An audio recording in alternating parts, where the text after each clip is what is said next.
ചാക്കോച്ച നമസ്കാരമുണ്ട്. ജോൺ ഭായ് ചാക്കോച്ചൻ്റെ സുഹൃത്താണ്. സിനിമയിൽ എനിക്ക് ഒരുപാട് സുഹൃത്തുക്കളുണ്ട്. അതിൽ ഏറ്റവും അടുത്ത സുഹൃത്തുക്കളിൽ ഒരാളാണ് ചാക്കോച്ചൻ. ഇപ്പോൾ സിനിമയിലെ തിരക്കിൽ പലർക്കും ഈ ബന്ധങ്ങൾ പുതുക്കാനും എപ്പോഴും വിളിക്കാനൊന്നും കഴിഞ്ഞെന്ന് വരില്ല. പക്ഷേ എത്ര തിരക്കായാലും നമ്മളെ വിളിച്ച് എപ്പോഴും സുഖവിവരങ്ങൾ അന്വേഷിക്കുന്ന വളരെ ചുരുക്കം ആളുകളിൽ ഒരാളാണ് ചാക്കോച്ചൻ. ചാക്കോച്ചനും ഞാനുമായിട്ടുള്ള സൗഹൃദം തുടങ്ങുന്നത് സത്യം ശിവസുന്ദരം എന്ന് പറഞ്ഞ പടത്തിൻ്റെ സെറ്റിൽ വെച്ചാൽ ഞാനതിൽ അസിസ്റ്റൻറ്റ് ഡയറക്ടറായിരുന്നു. അന്ന് തൊട്ടേ നല്ല സൗഹൃദമുണ്ട്. ഞാൻ പിന്നീട് ഡയറക്ടറായി. അപ്പോൾ ഒരു സിനിമയിൽ കല്യാണരാമൻ എന്ന് പറഞ്ഞ പടത്തിൽ ഒരു ഗസ്റ്റ് അപ്പിയറൻസ് അഭിനയിക്കാൻ ഒരാൾ അത് ചാക്കോച്ചനെ കൊണ്ട് ചെയ്യിക്കണം എന്നുള്ളൊരു ആഗ്രഹം ഉണ്ടായിരുന്നു. പക്ഷേ ചാക്കോച്ചൻ അതിനു മുമ്പ് ആകെ അങ്ങനെ ഒരു ഗസ്റ്റ് അപ്പിയറൻസ് ചെയ്തിങ്ങനെ ഹരികൃഷ്ണൻസിനാന്ന് തോന്നും. വേറെ ഒരു പടത്തിലും ഗസ്റ്റ് അപ്പിയറൻസ് ചെയ്തിട്ടില്ല. പക്ഷേ ഞങ്ങൾ വിളിച്ചപ്പോൾ ചാക്കോച്ചൻ വന്നത് ചെയ്തു. അപ്പോൾ എനിക്ക് നമുക്കതിൽ നിന്ന് മനസ്സിലായി എന്ന് വെച്ചാൽ ഒരു അസിസ്റ്റൻറ്റ് ഡയറക്ടറായിട്ട് ഇരിക്കുമ്പോൾ ഉള്ള ആ സൗഹൃദത്തിന് എന്തുമാത്രം ചാക്കോ വാല്യൂ കൊടുക്കുന്നുണ്ട് എന്നുള്ളതാണ്. അതുപോലെ എന്താ പറയുക, സിനിമയിൽ നമുക്ക് ഒത്തിരി സുഹൃത്തുക്കളുണ്ട്. സിനിമയിൽ ഈ ഒരുപാട് ഒരു സൗഹൃദങ്ങളുടെ ഒരു വലിയൊരു സൗഹൃദ ബന്ധം സിനിമയിലുള്ള മിക്ക ആളുകൾക്കും ഉണ്ടാവാറുണ്ട്. പക്ഷേ വളരെ ചുരുക്കം ആളുകൾക്ക് എപ്പോഴും കീപ്പ് ഇൻ ടച്ചുള്ള അല്ലെങ്കിൽ എപ്പോഴും എന്ത് തിരക്കിലും വിളിച്ച് സുഖവിവരങ്ങൾ അന്വേഷിക്കുന്ന സുഹൃത്തുക്കൾ ഉണ്ടാവാറുള്ളത്. എന്നെ സംബന്ധിച്ചിടത്തോളം അതിൽ ഒരാളാണ് ചാക്കോച്ചൻ. അത് എന്നെ സംബന്ധിച്ചിടത്തോളം എനിക്ക് വളരെ സന്തോഷമാണ്.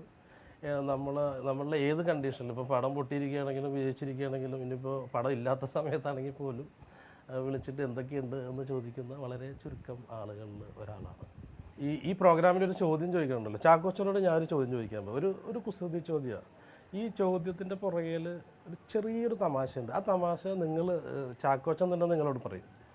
ചോദ്യം ഇതാ: ചാക്കോച്ചനോട് ഒരു ഡയറക്ടർ വിളിച്ചിട്ട് എൻ്റെ കയ്യിൽ ഒരു പ്ലോട്ടുണ്ട് എന്ന് പറഞ്ഞാൽ നിങ്ങളുടെ മനസ്സിൽ എന്താണ് വരുന്നത്?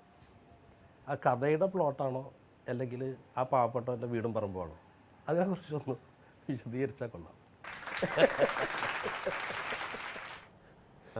ഷാഫി പറഞ്ഞ പോലെ ഷാഫിക്കും എനിക്കും നല്ല സമയം മോശ സമയമുള്ള ഏത് സാഹചര്യങ്ങളാണെങ്കിലും അങ്ങോട്ടും ഇങ്ങോട്ടും വിളിച്ച് തമാശകൾ പറയാൻ പറ്റുന്ന ഒരു സൗഹൃദമുണ്ട് ഞങ്ങൾ തമ്മിൽ.